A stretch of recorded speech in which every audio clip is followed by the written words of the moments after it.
And Chris Hoffman, Missouri track fanatic, and Ryan Junkley in Missouri mile split with Lafayette head cross-country coach and distance coach Sean O'Connor on the left, and head track coach and assistant cross-country coach Matt Warren on the right, and talking about Austin Hindman's 8:43 3200 at Arcadia, and just obviously Twitter reactions. You guys were shocked like the rest of the world. Just amazing time he was able to put down. Coach, tell me what initial thoughts were, and how you were feeling as the race played out. I would say at first, we had talked about maybe going more towards the front, because historically the race goes out, 4:30 low maybe, and so then about 200 meters in, and he's like towards the back. Right. It's like, what the heck? And then when they split 65 or whatever it was in the first lap, I was like, oh, that makes sense. Like that was way slower, or that was way faster than we anticipated. So. Right. And it's strung out, and just watch the race. Yeah. How were your nerves as that race played out? Like any race, there's ups and downs. There's some points where I'm like, okay, cool. Probably the first half or so, I was like, man, like this thing is moving still. He's not slow. Yeah. And he's still towards the back, and it's you can tell it's strung out pretty good. So it was going at a pretty honest pace. He starts moving up, and I was like, okay, cool, this is good. And then I said about 500 left. It's just like, oh, that was a big move. Right. And then you see a 300 left. You're like, oh, he might be able to catch that guy. Right. You see a 200 left. You're like, holy crap, he's moving. Yeah. And then, last 100 meters, I looked at the clock. I was like, man, he's like 8:30. And he turned 100 meters left. I'm like, holy crap, he's going to run in the 8:40s. That's pretty impressive. Right. Well, I messaged you, if you had a prediction for him, and you said no prediction, just hopefully he stays up healthy. And yeah. Did you think sub 850 was possible, and did you think 843 was possible? Sub 850, yes. I mean, it's hard to tell. I mean, obviously he's really talented, Sure. And it's a stacked field on a perfect day, so you never know 100% what to expect. Right.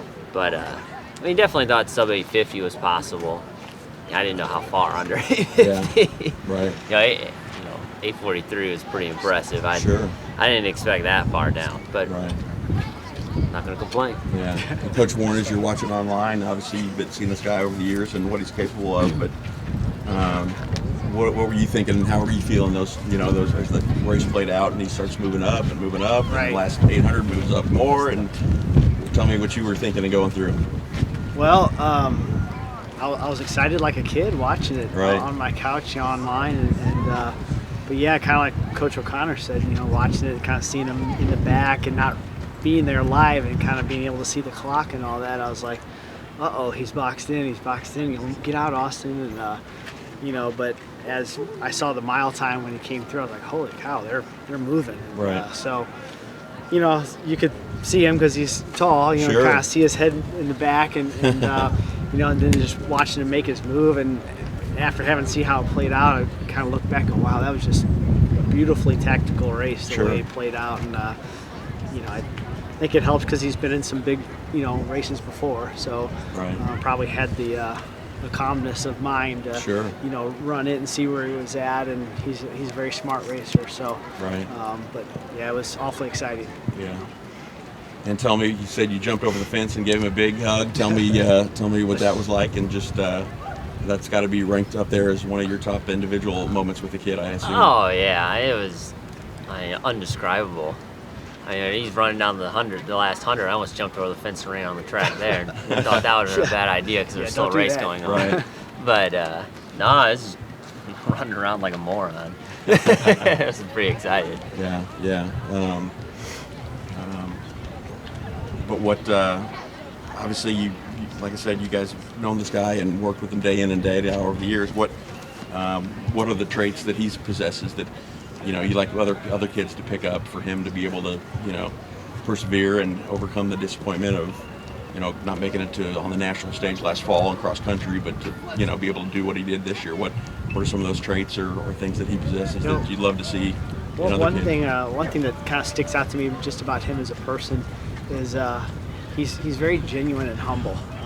With all the accolades and all the talent and the future that looks so bright, you'd never know it. You know, he doesn't walk around with any kind of arrogance or anything like Right. that. And I think, you know, the other kids really respect him, not only for his abilities, but just for the type of person he is and the way he cares for the other kids. Sure. Whether, you know, they're the first slowest kid on the team maybe, or you know, his other varsity, you know, peers. But yeah, it's one thing that sticks out to me about him. So. And as coaches, you got to love that, to have your best athlete be a great role model for everybody else, that hopefully that everybody else sees that and buys in. Yeah, absolutely. Just because we try to carry ourselves in a certain way. You know, we respect our competition and work hard and do all the right things. And so he embodies that, and we're just really fortunate to have him as kind of the face of the group right now. So. Right. And anything else to add that he has unique traits or characteristics that have helped get him to the successful point or be successful in what he's done over the last couple of years? I would say resiliency. I mean, I think that's really important, especially in this sport in general. Not, you know, that he can model that for the kids, and it's helped him a lot. That, you know, at some point you're going to get hurt. I mean, you try to minimize it as much as possible, and you do everything you can. But I mean, you're beating the mess out of yourself on a daily basis. It's gonna happen. Right. And so the resiliency to go through those times and come back better and stronger and keep plugging away. I mean, running's a grind. You know, and he does triathlons too. You're not just running; it's swimming and biking, Right. and all of that's a grind. I mean, to do all of that every day, and so, you know, for me, that's the most important character trait that I wish people would pick Sure. up from, because it's a grind. It's tough. You got to be resilient to stay, keep your nose down and keep working hard. So. Right. Well, it was obviously amazing to watch Saturday night, and boy, I'm still at a loss for words, and it'll. Yeah. I mean that. You and us both. Yeah. That's obviously one for not only the record books, but one of the all-time great performances in Missouri track and field history. So, so you guys played a part of that, and congrats, and good luck the rest of the season. Thanks. Yeah, thanks. Appreciate it.